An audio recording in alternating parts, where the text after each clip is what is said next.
জুনায়েদ বাগদাদির কাছে এক ব্যক্তি এসে বলতেছে, তেনারই মুরিদ রুহানি সন্তান, বলছে হুজুর আমাকে বায়াত করেন, আবার তওবা করান, মন থেকে তওবা করতে চাই। বলে ঘটনা কি?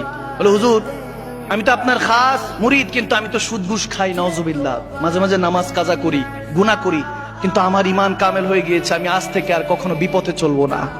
সুবহানাল্লাহ বলবেন না? তো তিনি তেনার ঘটনা বলছেন। বলে আমি হুজুর বাগদাদি গেলাম দিন মজুর নেওয়ার জন্য, হায়ার করার জন্য। যখন খুঁজতেছি তো একটা যুবক পেলাম, অল্প বয়সের তাগড়া যুবক। তাকে বললাম যে তুমি কি আমার এই মাল সাবান কিনেছি, চালের বস্তা টস্তা একটু বাসায় পৌঁছে দিবা?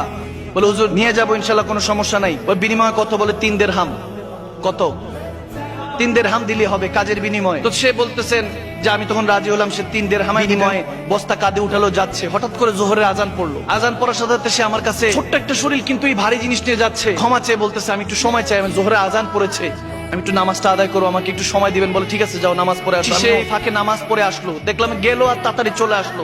জিজ্ঞেস করলাম এত তাড়াতাড়ি আসছো কেন? বলে নফল রেখে চলে আসছি, কারণ আগে আমার এখানে হক, আপনার থেকে আমি টাকা নিচ্ছি, এর বিনিময়ে আমার হক হালাল রুজি, এটা আমার হারাম হয়ে যাবে যদি দেরি করি। আপনি যদি নারাজ হন, আপনি আমার মালিক, আপনার কর্মচারী এখন আমি। সুবহানাল্লাহ। তার এই চিন্তা চেতনা দেখে ওই ব্যক্তি বলতেছে আমি অবাক হলাম, স্ট্রেঞ্জ হয়ে গেলাম।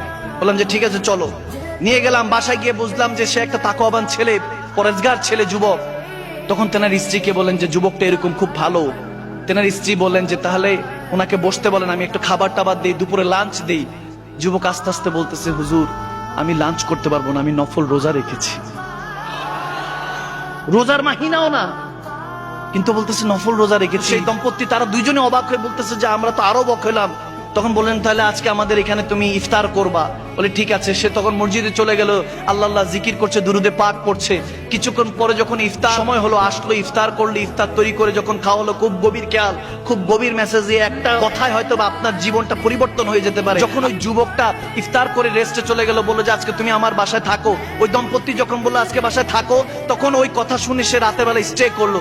স্টে করার পরে ওই দম্পতির একটা ল্যাংড়া মেয়ে ছিল, লুলা, তার পা কোনো অপাইস ছিল, প্যারালাইজড ছিল, হাঁটতে পারতো না। হঠাৎ করে রাত্রে 3টার দিকে দেখতেছে দরজার মধ্যে ওই দম্পতি নক নক করতেছে, কে জানি টোকা দিচ্ছে দরজার মধ্যে। দরজা খুলে দেখে তার মেয়ে দাঁড়ায় আছে। বলে কি গো মা, কি হয়েছে, তুমি দাঁড়ায় আছো কিভাবে? বলে জানি না বাবা, আজকে শুনলাম যে তুমি ওই যে তাকওয়াবান ওই যুবকের কথা বললা, ওয়াবতাগু ইলাইহিল ওয়াসিলা। আমি তখন শুয়ে শুয়ে আল্লাহর কাছে ফরিয়াদ করলাম, আল্লাহ তুমি তো বলেছো উসিলার মাধ্যমে তুমি দোয়া কবুল করো, ওই যুবক তোমার দরবারে কবুল হয়ে থাকে, তার উসিলা আমাকে শাফা দান করো। বলতেছে 10 বছর ধরে প্যারালাইজ ছিল পাটা, ওই মেয়ে উঠে দাঁড়ালো, বলতেছে আমি হাঁটতে পারছি। ওই দম্পতি বলতেছে ওই যুবক কোথায়? ঘরে গিয়ে দেখতেছে ঘর খালি, ওখানের মধ্যে একটা চিরকুট পড়া, ওদের মধ্যে লেখা যে হে আল্লাহর বান্দা, আমার রাজ তো ফাঁস হয়ে গিয়েছে, আমি এখন আর এখানে থাকবো না। আপনি যদি সত্যি সত্যি আমাকে ভালোবেসে থাকেন, আমার দিকে নয় আল্লাহর দিকে রুজু হন। ওই দম্পতি তারা ওই যুবকের কথা শুনে তাদের মধ্যে ঈমান চলে আসলো। তারা দৌড়ায় গিয়ে যখন জুনায়েদ বাগদাদির কাছে গেলেন, বলেন হুজুর আমাদের ঈমান কামেল হয়ে গিয়েছে, আমাকে তওবা করান। জুনায়েদ বাগদাদি হাসি মুখে তাকে তওবা করিয়ে আবার নয়া মুসলিম হিসেবে কবুল করে নিলেন। সুবহানাল্লাহ। আল্লাহু আকবার। হেদায়েতের মালিক কে? আল্লাহ। হেদায়েতের মালিক কে? আপনার একটা নিয়ত আপনার লাইফ চেঞ্জ করে দিতে পারে, একটা নিয়ত। আল্লাহ তাবারক ওয়া তাআলা আমাদের এই নিয়তকে সাফ করার তৌফিক দান করুন।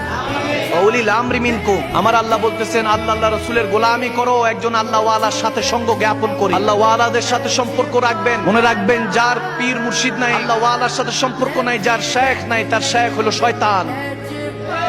তার পীর কি? শয়তান, বিপথে চালাবে। যদি একজন তার শিক্ষাগুরু থাকে, তার শায়েখ থাকে, যদি কোনো আল্লাহ ওয়ালার সাথে আপনার সম্পর্ক রাখে, তাহলে মনে রাখবেন আপনাকে বিপদ থেকে উদ্ধার করবে কে?